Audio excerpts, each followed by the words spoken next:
শিল্পকলা একাডেমিতে মঞ্চস্থ হলো ওলফগ্যাং বুরচার্টের নাটক দি ম্যান আউটসাইড। মামুন হকের ভাষান্তর ও তালহা জুবায়েরের নির্দেশনায় জীবন ঘনিষ্ঠ এই নাটকের মঞ্চায়ন করেন অ্যাক্টোম্যানিয়া শিল্পীরা। যুদ্ধফেরত সৈনিকের জীবন বাস্তবতার গল্প দি ম্যান আউটসাইড।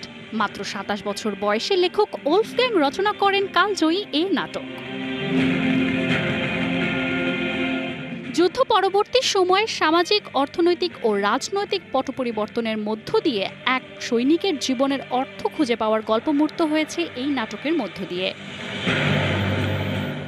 বর্তমান অস্থিতিশীল বিশ্বের সাথে এই নাটক এখনো প্রাসঙ্গিক বলে জানান কলাকুশলীরা। আমাদের বর্তমান পৃথিবীর সাথে, আমাদের দেশের বর্তমান পরিস্থিতির সাথে যেন এটা সামঞ্জস্য আমরা রাখতে পারি এবং আমরা যে কথাটা বলতে চেয়েছি। নিউ সানসিল্ক ব্ল্যাক শাইন, নজর কাড়া শাইনি চুলের নাম্বার 1 চয়েস। মানুষের অস্তিত্বের সংকট, এটা যেন দর্শকদের কাছ পর্যন্ত পৌঁছয়। 2024-2025 এই সময়ে এসে অনেক বেশি প্রাসঙ্গিক এবং আমরা সেই গল্পটাই বলতে চেয়েছি। এবং আমরা যে জিনিসটা দেখি যে ডে বাই ডে আমরা আসলে মৃত্যু, হত্যা এবং গুম, ধর্ষণ এগুলোর সাথে এত বেশি পরিচিত হয়ে যাচ্ছি যে আমাদের ব্যক্তি জীবনটা আসলে অনেক বেশি ভোতা হয়ে যাচ্ছে। কারো মৃত্যু আসলে আমাদেরকে ছুঁয়ে দেয় না। যুদ্ধ কিংবা গণ অভ্যুত্থান, মিছিল কিংবা বিক্ষোভ, প্রতিটি অস্থিতিশীল পরিস্থিতির শেষে দেশ ও বিশ্ব পায় মুক্তির আলো।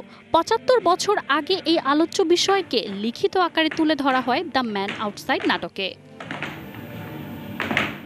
যুদ্ধ শেষে স্বাভাবিক জীবনে ফিরে আসা ও সমাজের সাথে নিজেদের মানিয়ে নেওয়ার এই গল্প এ সময়ের তরুণদের মনোবল বাড়াতে সহায়তা করবে, এমনটি আশা করছেন অ্যাক্টোম্যানিয়ার কর্মীরা। মানজু মাফরুজ নীলিমা, ডিবিসি নিউজ, ঢাকা।